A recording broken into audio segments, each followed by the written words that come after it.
Hello दोस्तों, नमस्कार। आपका हमारे YouTube परिवार में हार्दिक अभिनंदन, स्वागत, वेलकम। दोस्तों, इस वीडियो में हम संज्ञा की परिभाषा, इनके भेद और उदाहरणों पर चर्चा करते हैं। दोस्तों, इस वीडियो में हम किसी ट्रिक की बात नहीं करेंगे। संज्ञा के बारे में हम डिटेल से जानेंगे, क्योंकि हम इस टॉपिक को लाइटली ले लेते हैं और ये हमारे कभी भी पूर्ण रूप से याद नहीं हो पाता है, क्योंकि हम ट्रिक से जातिवाचक संज्ञा, व्यक्तिवाचक संज्ञा, भाववाचक संज्ञा को ट्रिक से याद करते हैं, लेकिन जब पेपर में देखते हैं तो इस प्रकार के वाक्य आते हैं कि हम उनमें ढूंढ नहीं पाते हैं कि किस प्रकार की संज्ञा होगी। तो इस वीडियो में हम संपूर्ण चर्चा इस संज्ञा टॉपिक पर करने वाले हैं। आप हमारे साथ बने रहने के लिए आप हमारी वीडियो को कम से कम लाइक करें, चैनल को सब्सक्राइब करें, बेल आइकन को प्रेस करिए। चलिए आगे बढ़ते हैं। संज्ञा किसे कहते हैं? किसी प्राणी, वस्तु, स्थान, भाव, दशा, अवस्था, गुण के नाम को क्या कहते हैं? संज्ञा कहते हैं। यानी किसी के नाम को क्या कहते हैं? संज्ञा कहते हैं। जिस प्रकार हम देखते हैं कि जोधपुर, जयपुर, राजस्थान, दिल्ली, ये क्या हैं? कोई शहर के नाम है। इसी प्रकार हम व्यक्तियों के नाम को देखते हैं। अभिषेक, गुंजन, कविता, ये किसी व्यक्ति का नाम है।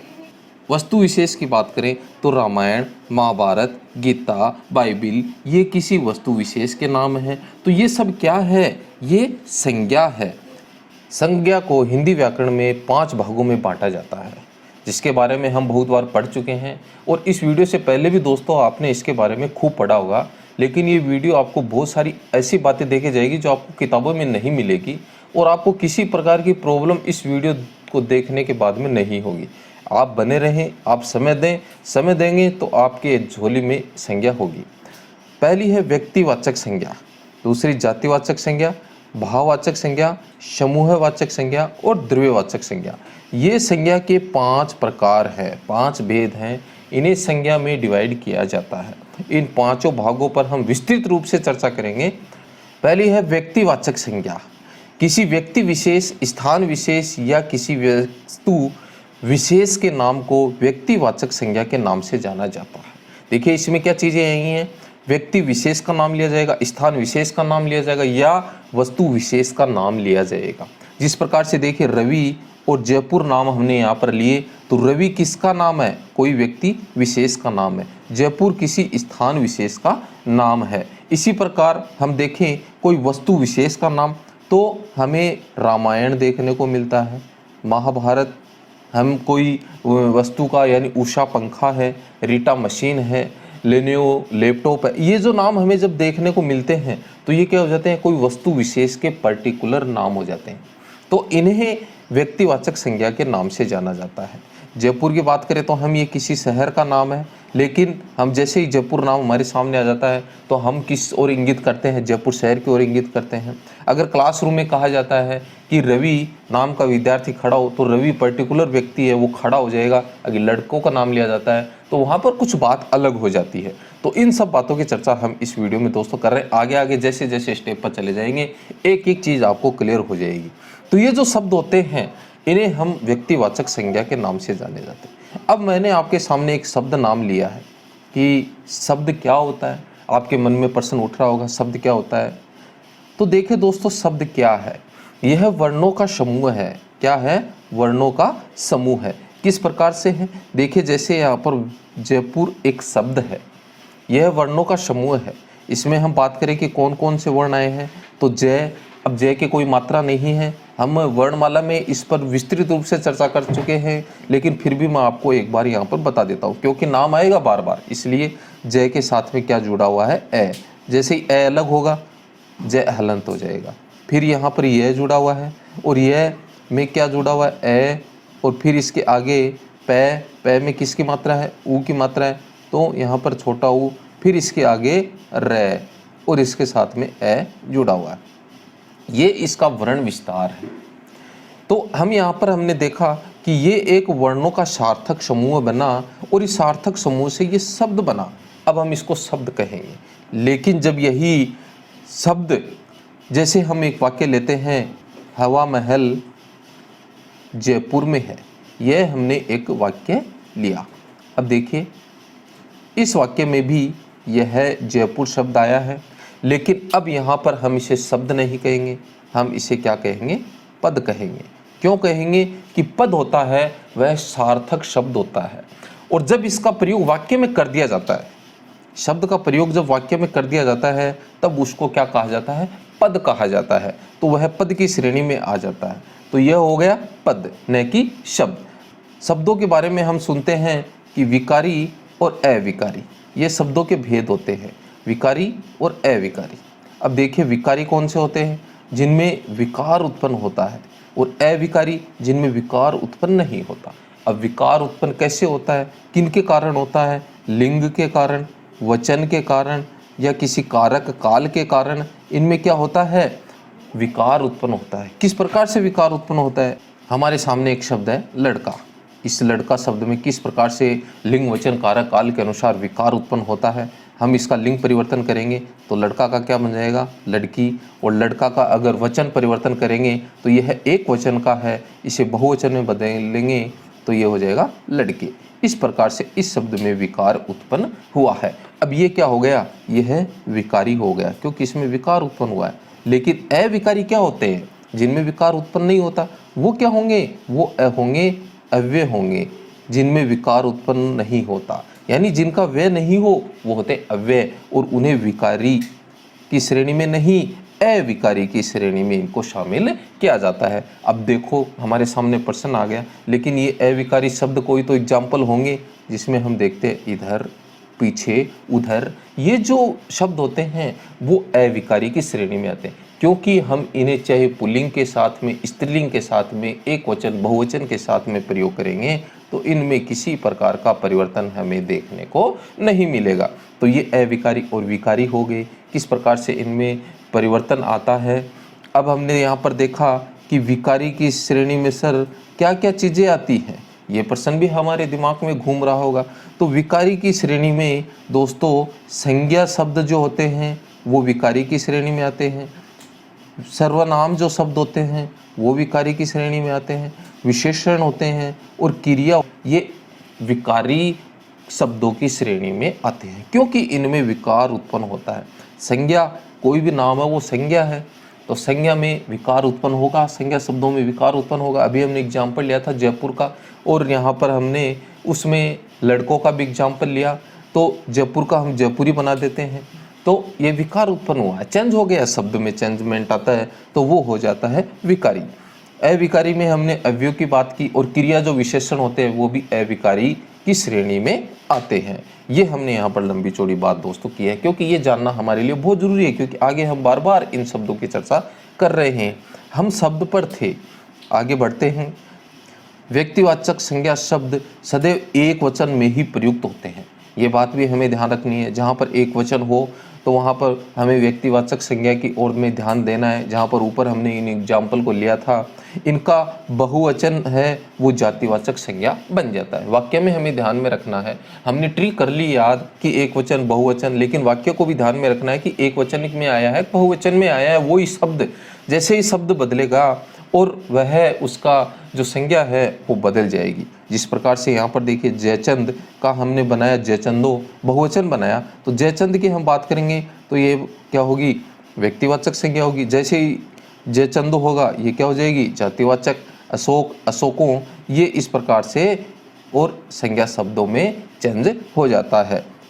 व्यक्तिवाचक संज्ञा में हम जिस व्यक्ति, वस्तु या स्थान की बात कर रहे हैं वो इकलौता होना चाहिए, इसलिए वहाँ पर व्यक्तिवाचक संज्ञा होगी। यदि कोई जातिवाचक संज्ञा शब्द किसी वाक्य में व्यक्ति विशेष के लिए प्रकट हो तो वहाँ पर व्यक्तिवाचक संज्ञा होगी, न कि वहाँ पर जातिवाचक संज्ञा होगी। एग्जाम्पल देखिए दोस्तों आपके सामने हैं, शास्त्री जी एक ईमानदार प्रधानमंत्री थे। देखिए कितने बढ़िया वाक्य हैं, बार बार ये वाक्य आ रहे हैं और इनके बारे में और संज्ञा शब्द पूछे जा रहे हैं। जैसे हम शास्त्री के बारे में देखते हैं तो यहाँ पर देखते सोचते हैं कि सर यहाँ पर तो नाम ही नहीं है, शास्त्री जी का नाम नहीं है, यहाँ पर तो उनका गोत्र है, उनके बारे में पर्टिकुलर शास्त्री जी पता नहीं कौन से हो सकते हैं। लेकिन यहाँ हम आगे देखेंगे कि एक ईमानदार प्रधानमंत्री, मैंने आपको बताया था कि वाक्य को भी हमें ध्यान से देखना, गौर से देखना है कि शास्त्री किसके लिए है, एक पर्टिकुलर प्रधानमंत्री के लिए, एक व्यक्ति के लिए आया है। तो यहाँ पर शास्त्री जी में यानी शास्त्री में कौन सी संज्ञा होगी, यहाँ पर जातिवाचक नहीं, यहाँ पर क्या होगी, व्यक्तिवाचक होगी। ध्यान आपका उधर जा रहा होगा, लेकिन यहाँ पर कौन सी संज्ञा होगी, व्यक्तिवाचक संज्ञा होगी। इसी प्रकार गांधी जी के नेतृत्व में भारत को आज़ादी मिली, यहाँ पर महात्मा गांधी जी के बारे में बात की गई है, लेकिन यहाँ पर बात करते ही हम देखते हैं तो यहाँ पर व्यक्तिवाचक संज्ञा हो जाएगी। नेताजी की मृत्यु आज भी रहस्य है, यानी किस नेताजी की बात की गई है, सुभाष चंद्र बोस की बात की गई है। जैसे हम वाक्य को देखते हैं हमारे समझ में आ जाता है, तो यहाँ भी व्यक्तिवाचक संज्ञा होगी। पंडित जी भारत के प्रथम प्रधानमंत्री थे, तो यहाँ पर पंडित जी की बात की गई है, जवाहरलाल नेहरू जी की बात की गई है, ईश्वरीय वाक्य इंगित हो रहा है, इसलिए यहाँ भी व्यक्तिवाचक संज्ञा होगी। तो ये हमें चीज़ें ध्यान में रखनी है वाक्य में कि ये शब्द हैं, ये व्यक्तिवाचक हैं, क्योंकि हमें इसमें एक जाति का भी बोध हो रहा है, लेकिन फिर भी ये शब्द है एक व्यक्ति को इंगित कर रहे हैं, इसलिए यहाँ पर व्यक्तिवाचक संज्ञा होगी। दो आपके सामने वाक्य और दिए गए हैं। श्याम मेरा दुश्मन है, विराट कोहली एक महान बल्लेबाज है। तो आप दोस्तों इसमें संज्ञा शब्दों के बारे में बताकर कमेंट्स करें, हमें पता चले कि व्यक्तिवाचक संज्ञा किन किन दोस्तों को समझ में आ गई है और किसके समझ में नहीं आ गई है, कौन कौन से इसमें व्यक्तिवाचक शब्द हैं इस वाक्य में, जरूर आप कमेंट्स करें। अब नेक्स्ट है हमारे सामने जातिवाचक संज्ञा। पांचों भेदों को हम बारी बारी से जानेंगे, समझेंगे। किसी व्यक्ति विशेष, स्थान विशेष या किसी वस्तु विशेष की जाति, किसका नाम आ गया यहाँ पर, जाति का नाम आ गया, क्योंकि हम जातिवाचक संज्ञा पढ़ रहे हैं। बताने वाले शब्द को जातिवाचक संज्ञा के नाम से जाना जाता है। जैसे यहाँ पर हम बात करेंगे पशु, कवि, कुत्ता, बिल्ली, नदी, पहाड़, महासागर, महाद्वीप इत्यादि इत्यादि। ये जो शब्द हैं ये जातिवाचक संज्ञा के नाम से जाने जाते हैं। यदि किसी विशेषण शब्द तथा क्रियावाचक शब्द को ओकारांत, ओकारांत कौन से होते हैं, पता ही नहीं सर हमें तो ओकारांत कौन से, अरे दोस्तों जिनके अंत में ओ हो वो ओकारांत होंगे, जिनके अंत में आ हो वो आकारांत होंगे, जिनके अंत में ई हो वो इकारांत होंगे, अंत में ई हो वो इकारांत होंगे, ए जुड़ा हुआ हो वो अकारांत होंगे। तो लिख दिया जाता है तो उसे जातिवाचक संज्ञा माना जाता है।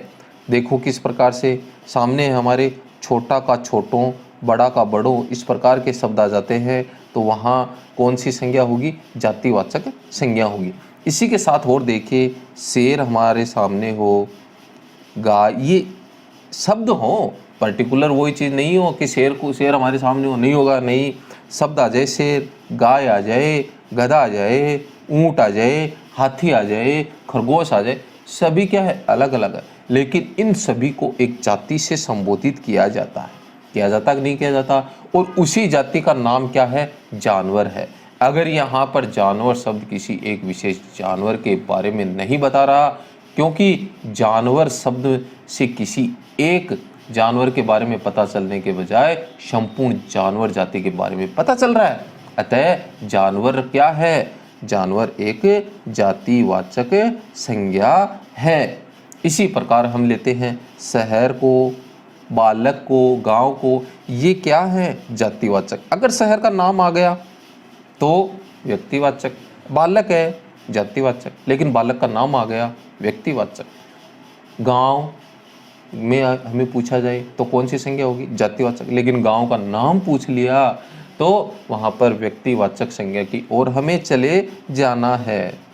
अब देखिए जातिवाचक संज्ञा के उदाहरण, इनकी चर्चा हम कर चुके हैं। महिलाएं शहर जा रही हैं, बिल्ली चूहे का शिकार करती है, पक्षी पेड़ पर रहते हैं, ये सब जो उदाहरण हैं यह जातिवाचक संज्ञा के हैं। इनमें कौन कौन से शब्द हैं वो जातिवाचक संज्ञा के हैं, महिलाएं, बिल्ली, चूहे, पक्षी, पेड़, ये सब है वो जातिवाचक संज्ञा के शब्द हैं। नेक्स्ट है भाववाचक संज्ञा। किसी भाव, गुण, दशा और अवस्था का ज्ञान कराने वाले शब्दों को भाववाचक संज्ञा के नाम से जाना जाता है।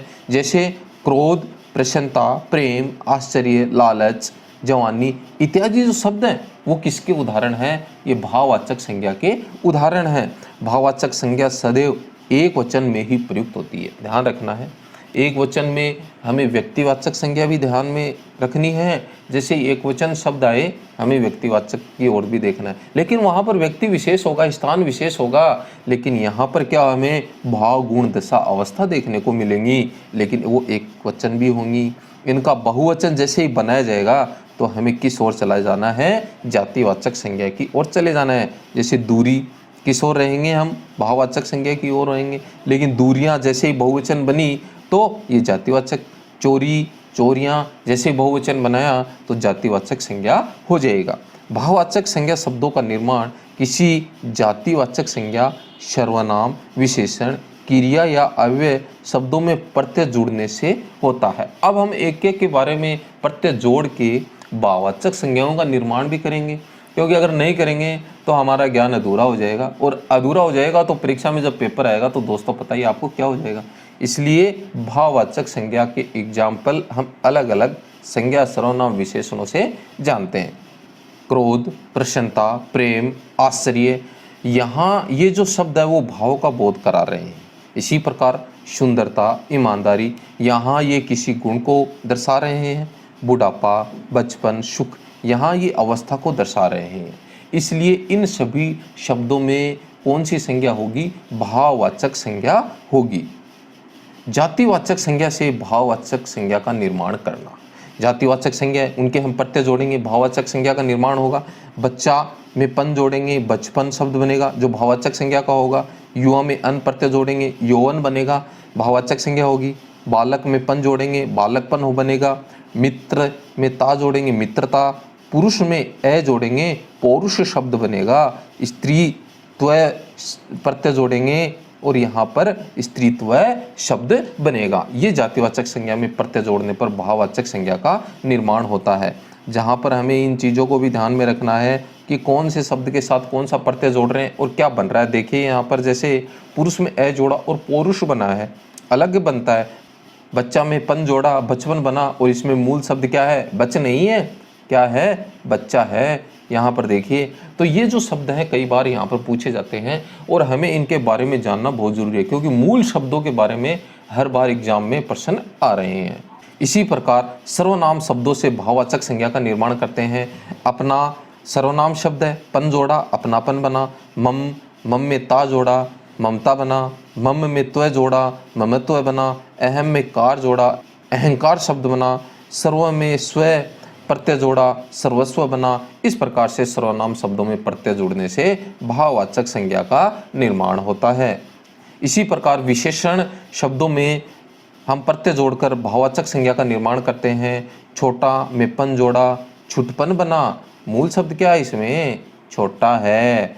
बड़ा में पन जोड़ा, बड़पन बना। सुंदर में ताव जोड़ा, सुंदरता बना। अच्छा में आई, अच्छाई बना। मीठा में आस जोड़ा, मिठास बना। ये विशेषण जो शब्द हैं इनमें हम प्रत्यय जोड़ते हैं और भाववाचक संज्ञा का निर्माण करते हैं। नेक्स्ट है क्रिया शब्दों में प्रत्यय जोड़ने पर भाववाचक संज्ञा का निर्माण करें। घबरा, आहट, घबराहट। मिल, आवट, मिलावट। मिल, आप, मिलाप। काट, आई, कटाई। और लिख, आवट, लिखावट। ये भाववाचक संज्ञा जो क्रिया शब्द है उनमें प्रत्यय जोड़ने से बनती हैं। अब भाववाचक संज्ञा में हम प्रत्यय जोड़ेंगे और विशेषण शब्दों का निर्माण करेंगे। सुख में ई प्रत्यय जोड़ा, सुखी बना, जो क्या है, एक विशेषण शब्द है। दुख में ई जोड़ेंगे, दुखी बनेगा। प्रेम में ई जोड़ेंगे, प्रेमी बनेगा। प्यार में आ जोड़ेंगे, प्यारा बनेगा। संसार में एक प्रत्यय जोड़ेंगे, सांसारिक बनेगा। ये विशेषण शब्दों का निर्माण इस प्रकार से भाववाचक संज्ञा में प्रत्यय जोड़ने से हुआ है। नेक्स्ट है समूहवाचक संज्ञा। वे शब्द जो किसी समूह या समुदाय विशेष की स्थिति को प्रकट करते हैं उन्हें समूहवाचक संज्ञा या समुदायवाचक संज्ञा के नाम से जाना जाता है। जैसे कक्षा, संसद, भीड़, ढेर, दल, सेना, सभा, परिवार, कक्षा, मेला, सेना, पुलिस। ये जो शब्द हैं ये किसी समूह को प्रदर्शित कर रहे हैं, इसलिए यहाँ पर कौन सी संज्ञा होगी, समूहवाचक संज्ञा होगी। समूहवाचक संज्ञा के एग्जाम्पल देखिए दोस्तों, आज गांव में सभा है, कल संसद में बहुत बहस होगी, भीड़ ने 10 लोगों को कुचल दिया। इन वाक्यों में सभा, संसद, भीड़, ये जो शब्द हैं वो समूहवाचक संज्ञा के उदाहरण हैं। इसी प्रकार एक एग्जाम्पल और देखिए दोस्तों, देश का प्रत्येक परिवार खुशहाल है। अब देखिए यहाँ पर इस वाक्य से आप समझ जाएंगे कि समूहवाचक संज्ञा क्या होती है। यहाँ पर जो परिवार जो शब्द आया है, यहाँ हम देख रहे हैं कि यहाँ पर समूहवाचक संज्ञा होनी चाहिए, क्योंकि परिवार तो आपने बताया कि सर समूहवाचक संज्ञा में होता है, लेकिन यहाँ पर देखिए दोस्तों, ये परिवार शब्द है, ये किसी समूह का बोध करवाता है। देश का प्रत्येक परिवार खुशहाल है, परिवार किसी समूह का बोध कराता है, लेकिन यहाँ परिवार है वो किसको दर्शा रहा है? एक जाति को दर्शा रहा है।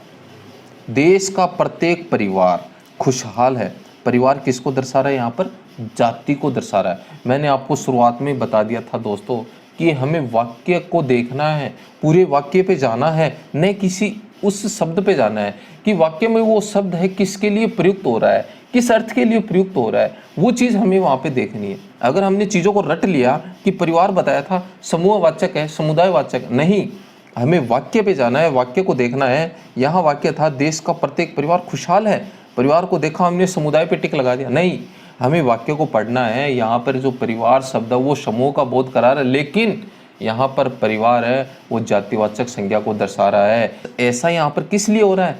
क्योंकि वाक्य में परिवार क्यों है? संपूर्ण देश के परिवारों को दर्शा रहा है। इसलिए हमें ये चीज़ ध्यान रखनी है कि किसी भी संज्ञा शब्द का निर्धारण करते समय हमें उस शब्द के वाक्य में प्रयोग को ध्यान से देखना है। हमें यह देखना होगा कि शब्द वाक्य में क्या दर्शा रहा है, न कि हमें परिभाषाएं रट लेनी है और संज्ञा शब्दों का निर्धारण कर लेना है।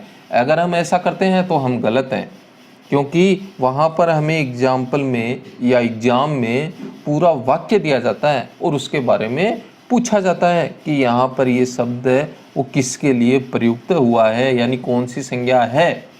और जब हम किसी एक नाम के अनेक व्यक्तियों का बोध कराया जाता है तो वहाँ पर हम देखते ही हैं कि व्यक्तिवाचक संज्ञा या जातिवाचक संज्ञा में बदल जाती है। तो यहाँ पर परिवार शब्द में क्या होगा? यहाँ पर जातिवाचक संज्ञा होगी। नेक्स्ट है द्रव्यवाचक संज्ञा। किसी द्रव्य, पदार्थ, धातु तथा अधातु का बोध कराने वाले शब्द को द्रव्यवाचक संज्ञा के नाम से जाना जाता है। जैसे ठोस अवस्था में, विज्ञान में आ जाओ दोस्तों, सोना, चांदी, लोहा आदि शब्द हैं वो अलग अलग धातु को दर्शा रहे हैं, द्रव्यवाचक संज्ञा होगी।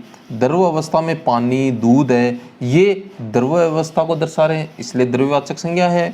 गैस अवस्था में हम बात करें तो ऑक्सीजन, हाइड्रोजन, नाइट्रोजन ये है, ये किसी गैस अवस्था को दर्शा रहे हैं, इसलिए यहाँ पे द्रव्यवाचक संज्ञा होगी। अब हमारे सामने दो एग्जाम्पल और हैं दोस्तों। महेश को पानी पीना है, आजकल सोना बहुत महंगा हो गया है। तो इन वाक्यों में पानी और सोना जो शब्द हैं वो किस संज्ञा शब्द के उदाहरण हैं? कमेंट्स करेंगे आप, बताएंगे हमें पता चले कि हमारे दोस्तों को लिए जो हमने वीडियो बनाई है वो हमारा उद्देश्य पूर्ण हुआ कि नहीं हुआ है। ज़रूर आप कमेंट्स करें और हमारे वीडियो को लाइक करें, चैनल को सब्सक्राइब करें, बेल आइकन को प्रेस करें, ताकि इस प्रकार की वीडियो हम आपके लिए लाते रहें, हमें पता चल सके हमारी वीडियो हमारे दोस्तों को पसंद आ रही है।